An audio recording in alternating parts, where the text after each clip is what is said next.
So again, welcome, very pleasant morning to all my lovely students. As you know that we are doing chapter number 4 from the geography book.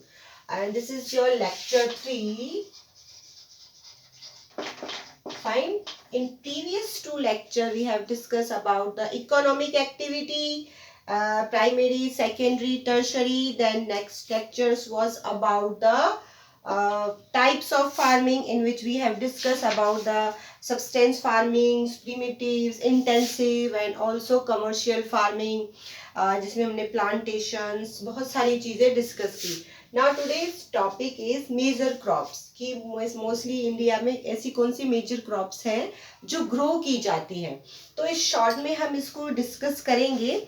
अब देखिए, major crops की अगर बात करते हैं तो आपकी बुक में डिटेल में दे रखा है कि राइस को किस तरह का टेम्परेचर चाहिए, कितनी वाटर अवेलेबिलिटी चाहिए, कौन से एरियाज में, कौन सी सॉइल में ये अच्छे से ग्रो होता है.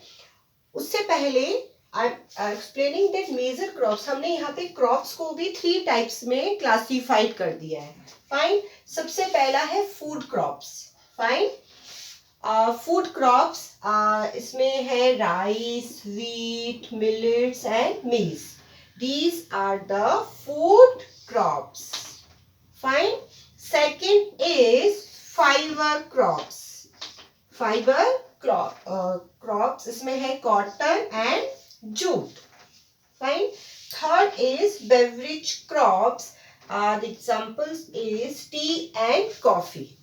So first I'm explaining about the rice. High temperature and high humidity चाहिए किसे? राइस को. रेनफॉल है इसमें 100 to 200 सेंटीमीटर रेनफॉल की रिक्वायरमेंट होती है. किसमें? राइस में. And the alluvial and the clayey soil, इसके लिए कौन सी सॉइल चाहिए? Alluvial and clayey soil. और इस कौन कौन से एरियाज है जहां पर ये ग्रो होती है? India, China, Bangladesh and Japan, Egypt. ये मोस्टली कुछ एरियाज हैं वर्ल्ड के जहां पे राइस प्रोड्यूस किया जाता है. Fine. Now second is wheat. Moderate temperature, इसको कैसा टेम्परेचर चाहिए? मॉडरेट. मॉडरेट, नॉट टू बहुत ठंडा भी नहीं, बहुत गर्म भी नहीं. इसके बाद इसको कितना सेंटीमीटर तक रेनफॉल की रिक्वायरमेंट होती है? 40 to 80 सेंटीमीटर, यानी बहुत ज्यादा. राइस को बहुत ज्यादा यहाँ पे देखिए रेनफॉल की या वाटर की रिक्वायरमेंट होती है. इसके बाद इसका सॉइल है well drain and the loamy soil, इसके लिए रिक्वायरमेंट है. और कौन कौन से एरियाज में ये ग्रो होती है? Canada, USA, Argentina, Russia. ये कुछ एरियाज हैं जहां पर ये ग्रो होता है. क्या? Wheat. Clear. Now third is according to your book is the millets. अब मिलेट्स में क्या क्या आते हैं? जैसे ज्वार, बाजरा, ये जो होती मिलेट्स होती हैं, इनके लिए भी कैसा क्लाइमेट चाहिए? मॉडरेट क्लाइमेट की रिक्वायरमेंट होती है. रेनफॉल है इसका 30 to 60 सेंटीमीटर. कितना रेनफॉल रिक्वायरमेंट है? 30 to 60 centimetre. Less fertile and Sandy soil. Less fertile यानी कम फर्टाइल सॉइल भी चल जाती है. सैंडी सॉइल में भी ये ग्रो हो जाता है इजीली. अब यहाँ कहाँ कहाँ पर ये ग्रो होता है? नाइजीरिया, चाइना, इंडिया एंड निकर. ये कुछ कंट्रीज हैं जहां पर ये ग्रो हो जाता है. मिलेट्स हमारे राजस्थान में भी ग्रो होती है. आप सभी को पता है जैसे विंटर्स आती है तो हम ज्वार, बाजरा ये काफ़ी हम खाते हैं. तो क्योंकि ये यहाँ पे देखिए रेनफॉल की रिक्वायरमेंट इतनी ज़्यादा नहीं होती, सैंडी सॉइल में भी ये ग्रो होती है और हमारा क्लाइमेट इसी के अकॉर्डिंग है. उसके बाद है मेज जो है, जिसको हम कहते हैं मक्का. मक्का होता है भुट्टा जो हम खाते हैं, मेज. इसके लिए भी सेम मॉडरेट क्लाइमेट की जरूरत होती है. मॉडरेट क्लाइमेट, इसमें मॉडरेट रेनफॉल चाहिए. मॉडरेट मीन्स 50 to 100 सेंटीमीटर तक क्या चाहिए? रेनफॉल की रिक्वायरमेंट होती है. किसमें? मेज में. छोटी छोटी सी चीजें सब आपकी बुक में ऑलरेडी गिवन है, मैं इसको शॉर्ट में आपको एक्सप्लेन कर रही हूँ. तो कितना रिक्वायरमेंट है? 50 to 100 सेंटीमीटर तक रेनफॉल रिक्वायरमेंट है. Well drain and fertile soil, इसके लिए well drain and fertile soil की रिक्वायरमेंट होती है. कहाँ कहाँ पर ये ग्रो होता है? North America, Brazil, China, Russia and India. अब देखिए यहाँ पर इंडिया का नाम सब जगह आ रहा है। राइस, वीट, मिलेट्स, मेज, यानी ये मोस्टली वो क्रॉप्स हैं, ये ऐसी फूड क्रॉप्स हैं जो इंडिया में क्या होती है? ग्रो होती है। Next is cotton. अब हम बात कर रहे हैं किसकी? फाइबर क्रॉप्स की।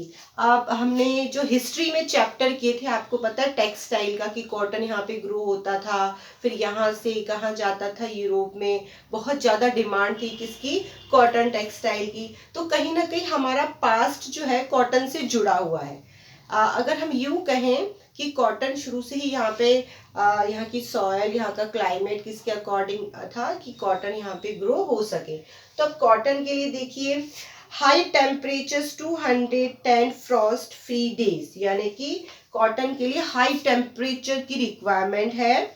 Light rainfall 52 centimetre, 50 to 100 centimetre तक रेनफॉल, यानी बहुत तेज धूप चाहिए इसे। ऑलिवल एंड ब्लैक सॉइल, इसके लिए ब्लैक सॉइल जो है सबसे ज्यादा अच्छी जो सॉइल है जिसमें ये ग्रो होता है वो है ब्लैक सॉइल। कॉटन के लिए कौन सी सॉइल बहुत अच्छी होती है? Black soil. एंड कहाँ कहाँ पर ये ग्रो होता है? USA, India, Pakistan, China, Brazil and Egypt, ये कुछ कंट्रीज है जहां पर मेजर प्रोड्यूस होता है cotton. Fine. Now next is jute. हम अब किसकी बात कर रहे हैं? फाइबर क्रॉप्स की। जूट, हाई टेम्परेचर, इसको भी कैसा टेम्परेचर चाहिए? High temperature, heavy rainfall. अब जूट के लिए हैवी रेनफॉल देखिए, सबसे ज्यादा रेनफॉल की रिक्वायरमेंट है 170 to 200 सेंटीमीटर, और ह्यूमिड क्लाइमेट, बहुत ज्यादा इसके लिए सेंटीमीटर्स की जो है रेनफॉल चाहिए। और इसके लिए जो सॉइल रिक्वायरमेंट है वो है ऑल्यूवल सॉइल। कौन सी है? ऑल्यूवल सॉइल। उसमें ये बहुत अच्छे से ग्रो होता है। कहाँ कहाँ पर है? इंडिया और बांग्लादेश, दो कंट्रीज है जहां पर ये मेजर प्रोड्यूस किया जाता है। Now next is the beverage crops की हम बात करें। ये सारे ही जो क्रॉप्स हैं आपकी बुक में एज इट इज दे रखी है। नाउ सबसे पहले हम बात करेंगे किसकी? कॉफी की। टी की पहले बात कर लेते हैं। कूल क्लाइमेट, ठंडा क्लाइमेट चाहिए। सेंटीमीटर, कितना सेंटीमीटर रेनफॉल चाहिए? 150 to 200 सेंटीमीटर रेनफॉल की रिक्वायरमेंट है। Well drain loamy soil, specially हिली स्लोप्स, आपने देखा होगा आसाम है या माउंटेन एरिया है जहाँ पर बागान से होते हैं किसके? टी के, यानी हिली एरिया में ये बहुत अच्छे से ग्रो होती है। क्या? टी। कहाँ कहाँ पर है ये? Brazil, Colombia and India, these are the major producer of the tea. Next is coffee. Coffee के लिए भी कैसा क्लाइमेट चाहिए? वार्म एंड वेट, इसके लिए वार्म एंड वेट क्लाइमेट चाहिए, गर्म होना चाहिए।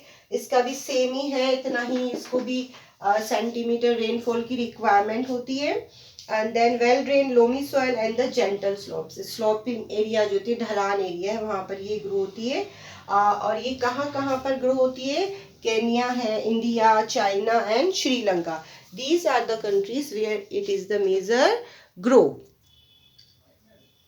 So now next topic is the agriculture development. How the agriculture develop. Green revolution एक concept है जिसके बारे में हमने पहले भी किया है कि किस तरह से क्योंकि we can't increase the land, हम land को increase नहीं कर सकते, but we can increase the production. तो किस तरह से इंडिया में agriculture जो है उसका development हुआ। सो उसके बारे में इन शॉर्ट में आपको एक्सप्लेन कर रही हूँ। The efforts to make increase the farm productions in order to meet the growing demands of the increasing population, जैसे जैसे पॉपुलेशन बढ़ रही है उसी तरह से कंजप्शन बढ़ा है, फूड्स क्रॉप्स की रिक्वायरमेंट भी बढ़ी है, और इस क्रॉप की रिक्वायरमेंट को पूरा करने के लिए एग्रीकल्चर डेवलपमेंट एक नया कॉन्सेप्ट आया जो हमारी नीड्स के लिए बहुत ही जरूरी था। The agriculture development can be achieve by the following, कई सारे तरीके हैं जिससे उसे अचीव किया जाता है। मैंने आपकी बुक में से कुछ पॉइंट्स यहाँ पे लिखे। सबसे पहला जो डेवलपमेंट किया गया, इंक्रीज द क्रॉपिंग एरिया। ऐसे कई सारे लैंड है जहाँ पर कोई कल्टीवेशन नहीं होता था इंडिया में, या वो एरिड पड़ा रहता था, जहाँ पर पास्टोलिस्ट जो है अपने एनिमल्स को सिर्फ चराते थे। तो उस एरियाज को क्लियर करके वहां पर भी क्या किया गया? क्रॉपिंग एरिया यानी कि एग्रीकल्चर स्टार्ट किया गया ताकि प्रोडक्शंस बढ़ सके। दूसरा सबसे पहला क्या था, increasing the cropping area, cropping area को इंक्रीज करना, यानी ज्यादा से ज्यादा लैंड में एग्रीकल्चर करना, ऐसे एरियाज जो जहां पर कोई एग्रीकल्चर नहीं है, जो वेस्ट पड़े हैं, उनका यूज करना। Second is growing the number of crops. अब एक ही फील्ड में, यहाँ पर एक कॉन्सेप्ट है मल्टीपल क्रॉपिंग, इसको हम मल्टीपल क्रॉपिंग भी कह सकते हैं। Multiple cropping means to grow more than one crop in the same land in the same year, एक ही साल में एक फील्ड में एक से ज्यादा क्रॉप्स को ग्रो करना। तो उससे क्या होता है कि मोस्टली पहले फार्मर्स हमारे इंडिया में जो ट्रेडिशनल मेथड था, उसमें वो साल भर में एक ही क्रॉप्स ग्रो करते थे, इनमें 6 मंथ तो वो ग्रो करते थे, 6 मंथ वो फ्री रहते थे। अब एक नया कॉन्सेप्ट आया कि एक क्रॉप्स ग्रो होने के बाद हार्वेस्ट हो गई, हार्वेस्ट होने के बाद उसी फील्ड में दूसरी क्रॉप्स उगाई गई, फिर तीसरी क्रॉप्स उगाई गई, यानी कि उस लैंड की जो प्रोडक्टिविटी है वो बढ़ाई गई। किस प्रोसेस से? मल्टीपल क्रॉपिंग के जरिए। Multiple cropping means grow more than one crops, 2 or 3 crops in the same field in the same year. तो ये भी कॉन्सेप्ट था। Then third is improving irrigation facilities. Irrigation होता है सिंचाई करना, पानी देना। अब ऐसे कई सारे एरियाज हैं इंडिया में जहाँ पर वाटर स्केसिटी रहती है, पानी की कमी है। तो पानी की कमी की वजह से उस एरियाज में क्या नहीं होता है, एग्रीकल्चर नहीं हो पाता है। तो जो इरिगेशन फैसिलिटीज है, बड़े बड़े डैम बनाए गए, जहाँ पे पानी नहीं है वहाँ पे पानी लाया गया। आज हमारी कंट्री में ऐसे कई सारे एरियाज है जहाँ पे वाटर की स्कैसिटी है, लेकिन स्टिल वहाँ पे एग्रीकल्चर किया जाता है। तो वो किससे पॉसिबल हुआ है? जो इरिगेशन फैसिलिटीज है उनको इम्प्रूवमेंट किया गया। Then using the HYV seed, high yielding of variety seeds. ये एक तरह की सीड्स है जिनका यूज किया जाता है, जिससे जो सरप्लस होती है वो बहुत अच्छी होती है और बहुत ज्यादा होती है, तो उनका यूज किया गया। इसमें फर्टिलाइजर्स को भी आप इंक्लूड कर सकते हैं। फर्टिलाइजर, पेस्टिसाइड्स, इनका यूज किया जाने लगा ताकि जो प्रोडक्शन है वो बहुत अच्छा हो। पेस्टिसाइड से जो वो डिस्ट्रॉय हो जाती है क्रॉप्स, वो ना हो। Then the mechanisation of agriculture, यानी कि पूरी तरह से पहले मोस्टली लेबर्स काम करते थे, अब सारी चीजें मशीनों से होने लगी हैं। अब उस मशीनों से होने से क्या होता है, तो प्रोडक्शन बहुत बड़ा, टाइम कम कंज्यूम हुआ, और इसके साथ ही साथ जो एक बल्क में जो प्रोडक्शन हो रहा है, जो हमारी सारी रिक्वायरमेंट्स को, जो हमारी नीड्स है, कंजप्शंस है, उसे पूरा कर रहा है।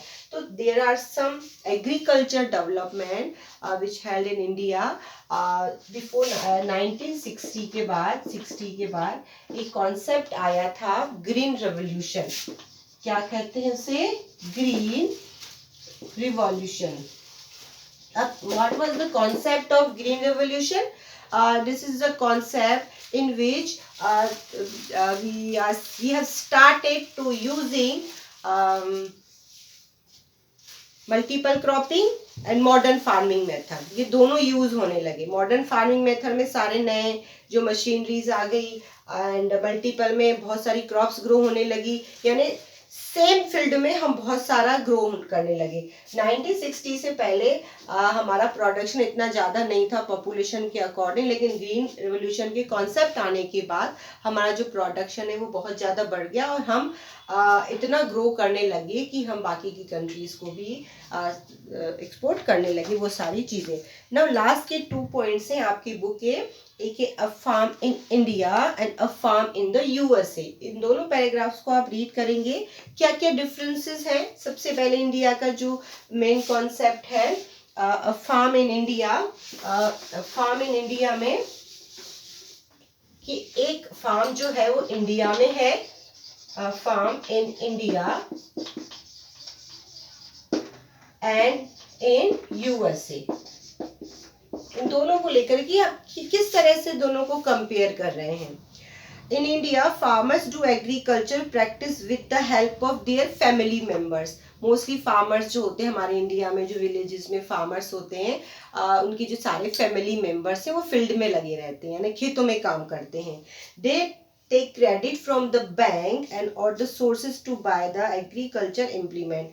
अब वो क्या करते हैं, जब भी वो क्रॉप्स ग्रो करते हैं तो उसके लिए उन्हें मनी की रिक्वायरमेंट होती है, तो या तो वो लोन लेते हैं, बैंक से लोन लेते हैं या किसी से क्रेडिट करते हैं. They have small pieces of land for cultivation. और उनके पास जो लैंड होता है वो भी क्या होता है, स्मॉल होता है, छोटा होता है. ये कुछ चीजें हैं किसकी, मोस्टली जो पाई जाती है कहाँ पर, इंडिया के फार्म में. ना उसको हम कंपेयर करते हैं किससे, farm in USA. The average size of farmer is larger than the Indian farm. एक जो साइज इसकी होती है लैंड की इंडिया में फार्मर के पास, उससे बड़ा लैंड होता है, कंपैरिजन में काफी बड़ा लैंड होता है यूएसए के फार्मर के पास. पहली चीज, farmer generally leave the farms and use modern farming technique. Generally जो फार्मर्स हैं वो अपने फार्म में ही रहते हैं. और दूसरी चीज इसमें बताई गई है कि जो भी वो टेक्निक यूज करते हैं तो वो मॉडर्न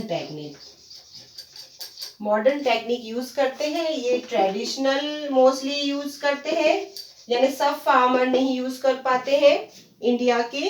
दूसरा, इनके पास क्या होता है, स्मॉल लैंड होता है और इनके पास लार्ज लैंड होता है. तीसरा, इनके पास लेस रिसोर्सेज होते हैं, इनके पास मोर रिसोर्सेज होते हैं. तो कुछ डिफरेंसेस हैं इंडिया के फार्म में और यूएसए के फार्म में. क्योंकि अगर हम देखें तो America is the developed country and India is the developing country. यहाँ की पॉपुलेशन बहुत ज़्यादा है, तो उसके अकॉर्डिंग यहाँ के जो रिसोर्सेज हैं वो थोड़े कम हैं. So this is about your chapter. Now your chapter is over. Chapter over हो चुका है आपका. इसमें आपको मैं एक बार फिर से रिकॉल कर रही, इकोनॉमिक एक्टिविटी आपको याद होनी चाहिए. दूसरा आपका लेक्चर था जो types of farming, substance farming and commercial farming. उसके बाद हमने कुछ क्रॉप्स, जो मेजर क्रॉप्स थी 3 टाइप्स हमने की, food crops, fibre crops and beverage crops. किसको किस तरह का क्लाइमेट, कितनी रेनफॉल की रिक्वायरमेंट है. उसके बाद हमने किया कि किस तरह से एग्रीकल्चर डेवलपमेंट हुआ है इंडिया में, क्या क्या प्रोसेस उसमें इम्प्लीमेंट किए गए हैं वो चीज़ें. इसके बाद हमने लास्ट के जो दो टॉपिक्स थे आपके, farm in India and farm in Europe. Fine. So your chapter is over. Now we will start the next chapter with the next lecture. So thank you and have a nice day.